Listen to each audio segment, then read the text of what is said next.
Hey y'all, welcome back to Christy's Cooking Channel. Today I'm going to do my first chuck roast on the grill. Okay, now this one here is a little over 3 pounds. I couldn't decide what method I wanted to use, but I think I'm going to use the Malcom Reed method he used several years ago because I want to do pulled beef sandwiches. Before I get started, I just want to say thank you to Outdoor Cooking with Al. He sent me a copy of his cookbook, and I love to collect cookbooks, and I can't wait to cook some of the recipes in here. Thank you so much.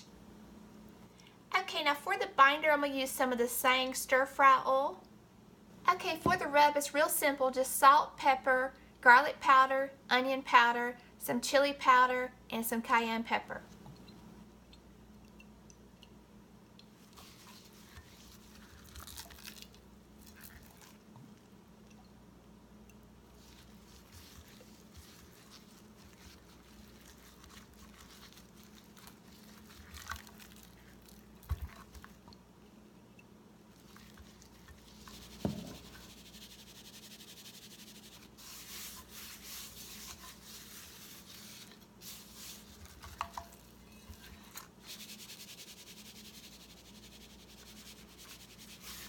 Alright, now normally I like to let the meat come to room temperature before grilling it or smoking it, but I'm going to try the method where you put it in the refrigerator with the rub on there for about an hour or so, and then I'm going to smoke it at 250 degrees for 3 hours, and following Malcolm's method, I'm going to place it in a full pan with some beef broth to finish it up.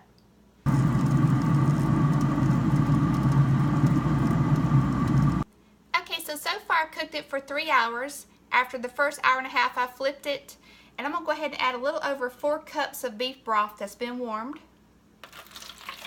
I'm going to go ahead and crank the heat up to about 300 and cover it full and let it cook for another 3 hours or so until it's done. Okay, I ended up cooking it for 6 hours total. I cooked it 3 hours wrapped, and one thing, when I went to put the broth in, I actually put too much. I was going by the recipe and I forgot that he had the larger full pan and he had 2 chucks in his pan, so I went ahead and took out 2 cups, so it ended up just being 2 cups of broth. I know you're supposed to take it out of the full and let it rest, but when I went to do that, it just fell apart. So I just left it in the broth here with aluminum foil for about 30 minutes, and I mean, like I said, it is so tender. I've already tasted it. It's so delicious.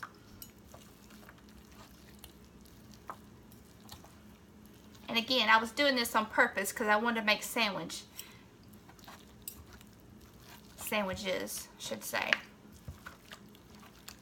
You can definitely cook it less and slice it up if you like. I'm trying not to splash that liquid on me because it's extremely hot. Okay, so I went ahead and made my buns earlier today, and I'm just going to serve up a little sandwich here so I can really get the full effect of it. And you can always, after that 3 hours on the grill, just stick it in your oven. There's no necessary reason why you have to leave it on your pellet grill or your gas grill, especially. If you got charcoal, it won't matter if it's still hot. Okay, I went ahead and cooked some caramelized onions. And this is just 2 Vidalia onions. I'm making a mess. Alright, so I'm going to give it a quick try. I think it's cooled off enough. Okay, here's a better close-up view. It looks absolutely delicious and smells delicious. Alright, let me give it a try. Oh my goodness. I cannot believe I waited so long to try this. It's absolutely delicious. I would definitely rather have this over brisket any day. Well, I'd love to thank Malcolm for the recipe, but I doubt he'll see this. But just in case, thanks a lot. And also, this is my 200th episode, or video, I should say, on YouTube. I couldn't believe it when I was scrolling through and noticed that today. So I hope you guys enjoy. And there you have it. Thanks a lot.